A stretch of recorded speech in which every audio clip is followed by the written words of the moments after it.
E aí, pessoal, tudo bem? Sejam todos muito bem-vindos. Eu estou aqui gravando esse vídeo para você que vai fazer aí dentro de alguns dias a prova do TJPE, né, na disciplina, claro, de raciocínio lógico. Eu sou o professor Jário Teixeira, não sei se você está chegando agora aqui no canal, tá? Aproveito, já lhe peço que você dê aí a sua força, se inscreva aqui no canal, assine o sino das notificações. Eu tenho trazido muitos conteúdos aqui no canal, e aí sempre que eu divulgar um vídeo novo, você vai ser notificado. Bom para você e bom para mim, bom para o canal. O YouTube vai entender que isso aqui é conteúdo de verdade, relevante, importante, e vai poder aí disponibilizar para mais pessoas, tá bem? Então vamos lá. Eu sou o professor Jário Teixeira, de Raciocínio Lógico, e estou gravando esse vídeo aqui. Vai ser um vídeo curto, tá? Onde eu vou mostrar para vocês aqui, primeiro, os 8 itens do edital, de que forma eu espero que o IBFC vai cobrar a questão na sua prova, tá? Não é um vídeo de resolver questões, mas apenas de organizar as possíveis abordagens como o IBFC poderá trazer na sua prova aí do TJPE, tá bem? E no final eu vou trazer também as tabuadas da lógica que você não pode deixar de levar aqui, ó, no dia da sua prova. Vamos lá? Muito bem. Então vamos aqui. Eu já vou trazer, inicialmente, deixa eu ficar aqui no cantinho, para você ficar me vendo. Inicialmente, gente, deixa eu trazer aqui para lembrar para vocês os 8 itens do edital do TJPE, tá? Então aí a gente tem do primeiro ao oitavo. O primeiro, lógica proposicional, né? Saiu errado no edital, vocês viram que a banca retificou depois, né? Argumentação lógica, raciocínio sequencial e aí vai, tá? Então vamos lá, um por um, o que é que eu imagino, ou como é que eu imagino que o IBFC vai cobrar isso aí. Começando, portanto, pela lógica proposicional. Eu vejo 5 maneiras mais prováveis da banca cobrar isso na sua prova do TJPE. A primeira maneira é pedir para você assinalar alternativa que não é ou que é uma proposição lógica, tá? Aí ela coloca sentenças interrogativas no meio, coloca ordens, não é? Coloca sentenças exclamativas, sentenças abertas com X, não é? Nada disso é proposição. Um que a banca gosta muito é colocar, já vi em várias provas, tá? Amanhã vai chover.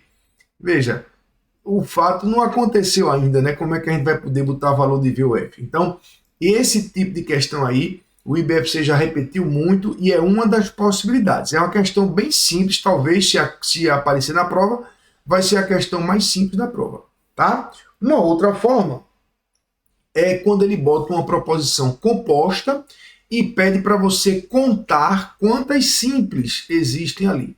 É só contar cada proposição simples, cada proposição atômica, e aí lembrar que se já contou uma vez, não vai contar com ela de novo, tá bem? Bem parecido com isso é quando o IBFC cobra para você contar os conectivos. Então aí você vai ver, vai ter lá o I, vai ter lá o se então, vai ter o ou, e cada um que for aparecendo você vai contando, é bem simples também. Esse item 1 da prova eu acho que é bem tranquilo, tá? A quarta maneira é explorando os operadores lógicos. Ou a simbologia, como o Instituto já fez várias vezes, né? Ele dá uma frase com os conectivos e pede para você assinalar aquela tradução correta em símbolos. Ou o contrário, ele dá em símbolos e pede para você assinalar em texto. Ou então cobrando, como está aí na sua tela, os valores, né? Cobrar mesmo quando é que o I é verdadeiro, quando é que o se então é verdadeiro, de V com V o que é que dá, e se for F com V o que é que vai dar, e aí você tem que dominar essa tal tabuada que eu vou trazer no final do vídeo para vocês, portanto fica comigo aí até o final, tá bem? No final tem essa revisãozinha aí de 2 tabuadas importantes para vocês levarem para a prova. E a quinta maneira na minha opinião, a maior aposta que deve estar na prova, as equivalências e negações, né? E aí, ó, as 2 tabuadas que eu estou falando são aqui, ó. Você tem que dominar e gravar todos os operadores lógicos e também todas as regrinhas de equivalências e negações. Beleza? Então essas são as 5 formas mais prováveis que eu vejo do IBFC cobrar proposições lógicas, o item 1 do edital. Ok? Vamos para o item 2? Bom, vamos montar o mapinha primeiro, né? Tá aí já a primeira parte do nosso mapa, o primeiro item, lógica proposicional, as 5 formas. Tá bem? Agora sim, no item 2, argumentação lógica. Aqui eu vejo 3 formas. 3 formas da banca cobrar isso aí na sua prova. A primeira forma é aquele argumento que vem com os operadores lógicos. Se chove, não vou à praia ou estudo, estudo se somente se não durmo. Ontem dormi, logo. Aí você já vê que ele usa os operadores lógicos e a gente usa aquela técnica de codificar com a simbologia, não é? Partir da verdade das premissas e no final descobrir ali quem é V e quem é F.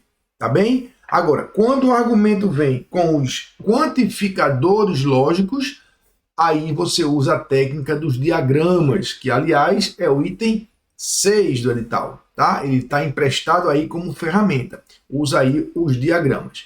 E a terceira forma é explorando os tipos de argumentações. Aquela coisa de dedução, indução, abdução.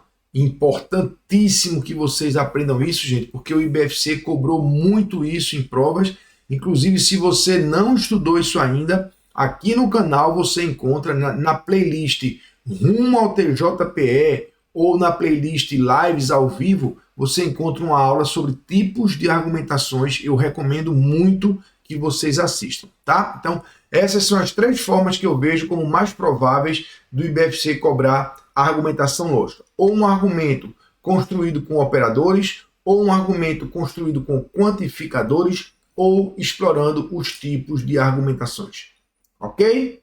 Muito bem. Então, até aqui o nosso mapa fica assim, tá? Já temos aí 2 itens do edital. O terceiro item traz o raciocínio sequencial. E aí tem 2 formas bem prováveis.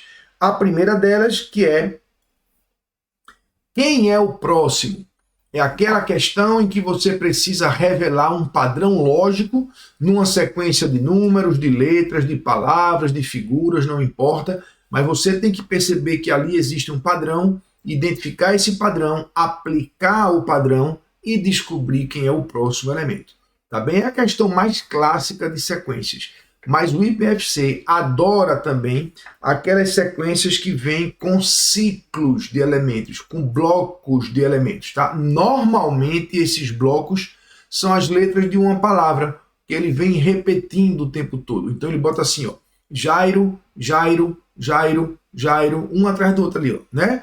E aí pergunta qual é o que está na posição 1583, né? Que você tem que pegar a posição, dividir pela quantidade de elementos e observar o resto. Pronto.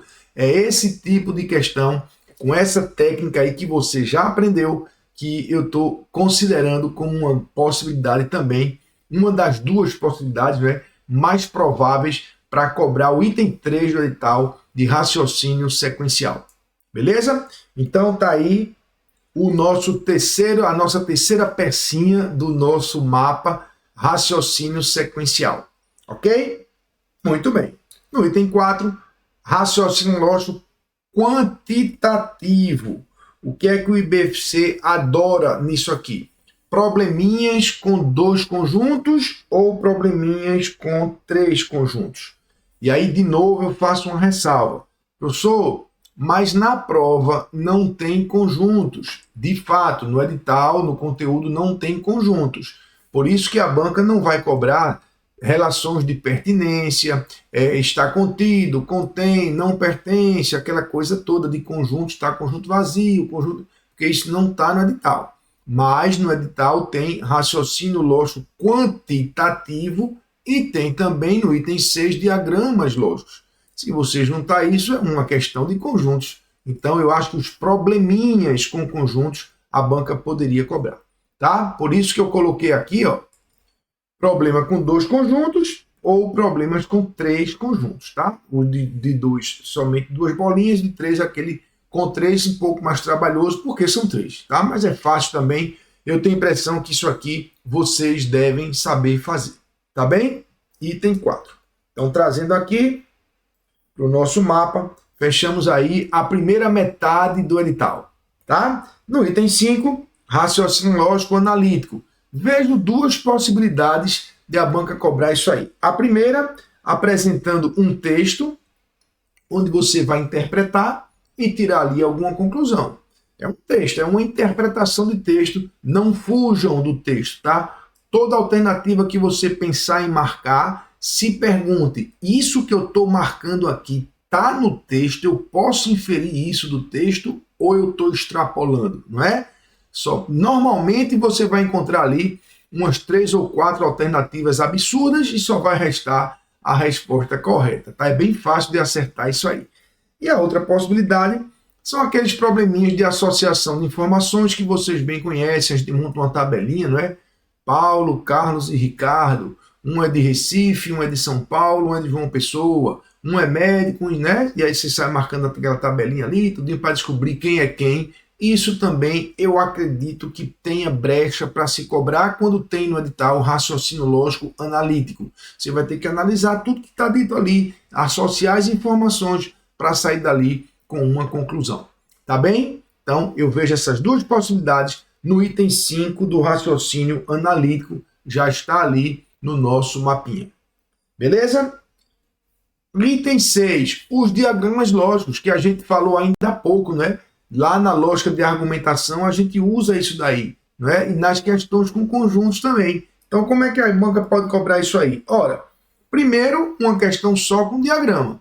Analise o diagrama abaixo. E aí ele coloca lá alguns diagramas, por exemplo. Ele faz isso aqui, ó. Ele bota assim, ó. A, B e C.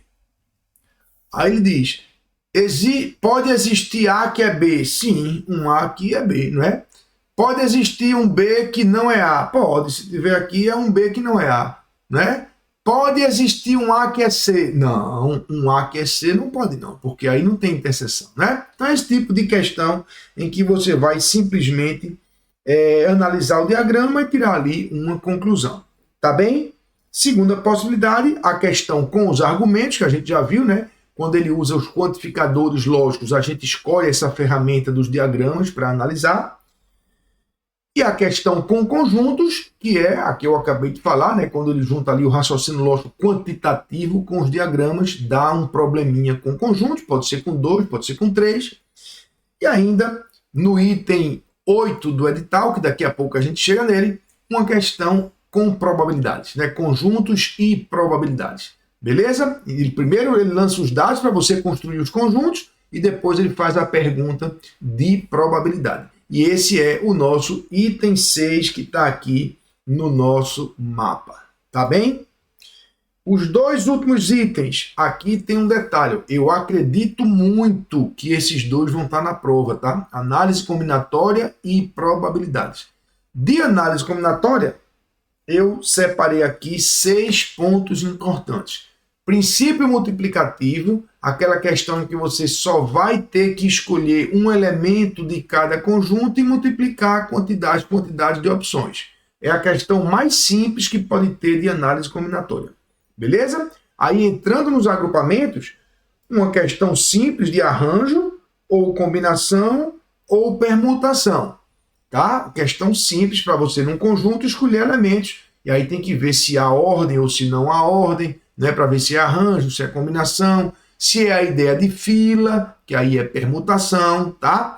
E por fim, mais 2 pontos que são permutações especiais. Por exemplo, a permutação com elementos juntos, onde você considera todo mundo como um bloco só, lembram disso, né? E a permutação com elementos repetidos, que você precisa dividir embaixo pelo fatorial dos iguais. Tá? Então são essas 6 possibilidades que eu acho mais prováveis de estarem na prova. É o item 7 do edital. E fechando com o item 8, probabilidades, 4 possibilidades. O caso mais básico, que a gente usa simplesmente o conceito desejo sobre o total, aquele caso em que você vai ler no enunciado provavelmente a expressão sabendo-se que, lembram disso? a probabilidade condicional, reduz ali o total, né, com aquela expressão sabendo-se que, ou então uma questão com eventos sucessivos e união de eventos, a regra do i e do ou, né? No i a gente multiplica, no ou a gente soma. Ou então, como a gente viu no item 6, uma questão envolvendo conjuntos, conjuntos com probabilidades. Tá? Então são as 4 formas que eu vejo aí mais prováveis da banca cobrar probabilidade. Beleza? Trazendo aqui para o nosso mapa. Então aí estão os 8 itens do edital. Se a gente fizer aí um giro por ele, ó, a gente vai ter isso aqui na sua prova. Tá? É isso que eu imagino como mais provável de estar na sua prova. Ah, professor, caiu uma questão que o senhor disse que não ia cair. Não, eu não estou dizendo que não vai cair. Eu estou dizendo que o mais provável, olhando para as provas recentes, é a banca cobrar dentro disso aí. Claro que sempre é possível fugir disso, né? Aqui e ali, aí ninguém pode prever, tá bom? E para a gente finalizar, o que eu prometi para vocês no final do vídeo, a revisãozinha rápida das 2 tabuadas, tá? Aproveita, mais uma vez quero lembrar aí, deixa seu like, assina o sino das notificações, que isso é muito importante aqui para mim e para vocês, porque assim eu posso trazer mais conteúdos relevantes para ajudar na sua preparação, tá bem? Então vamos lá. A primeira tabuada, os operadores lógicos. Tá? Imagino que todos vocês já saibam isso. Aqui é uma revisão. Como é que funciona o I, a conjunção? Todas têm que ser V para o resultado ser V. Beleza? E o OU, no OU basta uma. Se tiver alguma V, ó, pode ser 2, 1, não importa. Se tiver alguma V, vai dar V. Tá? Mas se for ou, que é a disjunção exclusiva, aí só pode ter uma V. Exatamente uma V. Nem mais de uma, nem menos de uma. Então, quando tem somente uma V, ó, é que dá V, tá vendo? Somente uma V é que dá V. Se tiver mais de uma ou menos de uma, aí dá falso. Beleza? O condicional, que normalmente a gente grava com o famoso só dá falso de V para F, né? Só dá falso se for de V para F. E o bicondicional. Deixa eu sair daqui para não ficar na frente de vocês. O bicondicional, conectando valores iguais da V e valores diferentes, ó, iguais da V e valores diferentes da F. Tá? Então, grave assim, iguais da V, diferentes da F. Então, aí, isso é a tabuada da lógica, né? Os operadores, e vocês têm que levar isso para a prova, claro, imagino mesmo que todos vocês já saibam, só estamos aqui revisando pertinho da prova para ficar aí bem fresquinho, tá? E para a gente fechar o vídeo, as principais equivalências e negações, que é uma outra tabuada que você vai ter que gravar. Então vamos lá. Equivalência do condicional, a gente tem 2 possibilidades, né? O famoso modus tollens ou contrapositiva, que é o volta negando, tá? E se não rolar essa, não tiver no gabarito, você tenta a segunda, onde a gente nega a primeira ou mantém a segunda, tá? Nega essa primeira ou mantém a segunda. Beleza? Leis de Morgan, para negar o ou, negar o i. Troca tudo. Não é? Nega os 2 lados e troca de ou para i ou troca de i para u. Terceira regra, a negação do condicional. A negação do condicional. Como é que fica aí? Essa. A gente mantém a primeira e nega a segunda. Aí o pessoal inventa essas coisinhas para gravar, né? Porque a gente mantém a primeira e nega a segunda. Aí fica mané, né? Nessa aqui, ó, a gente faz o quê? A gente nega a primeira e mantém a segunda. Aí fica Neymar, né? Dá uma forçadinha aí para ficar Neymar, né? Nega a primeira e mantém a segunda. Mas enfim, o importante é você gravar, né? Do seu jeito, como você quiser. Tá bem? Quarta regra, equivalência do ou, da disjunção. Se negar uma, tem que cumprir a outra. Então, se negar P, tem que cumprir Q. Se negar Q, tem que cumprir P. Tá? E fechando aí esse time das equivalências e negações, o bicondicional, que pode ser a negação do ou pode ser o bicondicional quebrado em dois condicionais, porque o bicondicional ele é um condicional indo e outro voltando. Então eu posso dizer que aquilo é se P, então Q, e se Q, então P, e a gente quebra assim em duas partes. Tá bom, gente? Então, ó, aí está para você. Primeiro, como eu imagino que é mais provável ser cobrado cada um dos 8 itens, tá, do edital, e as duas tabuadas da lógica, aquilo que você tem que gravar e levar para a prova. Como funcionam todos os operadores e essas regras de equivalências e negações. Tá bom? Então, se você gostou, já deixa aí o seu like, tá? Não se esquece de se inscrever no canal, aciona o sininho, manda esse vídeo aí para todos os seus amigos, parentes, primos, irmãos, namorados, namoradas que vão fazer a prova do TJPE. E, no mais, sucesso a todos, boa sorte. Ah, e um pedido antes, tá? Se você vai fazer a prova, quando terminar a prova, tiver com ela em condição de me enviar, manda para mim, porque assim que eu receber, eu vou resolver e vou publicar para vocês o gabarito, a minha impressão, o que é que pode se anular, se está tudo ok e tudo mais. Tá bom, gente? Então, um grande abraço a todos, sucesso e até o próximo vídeo.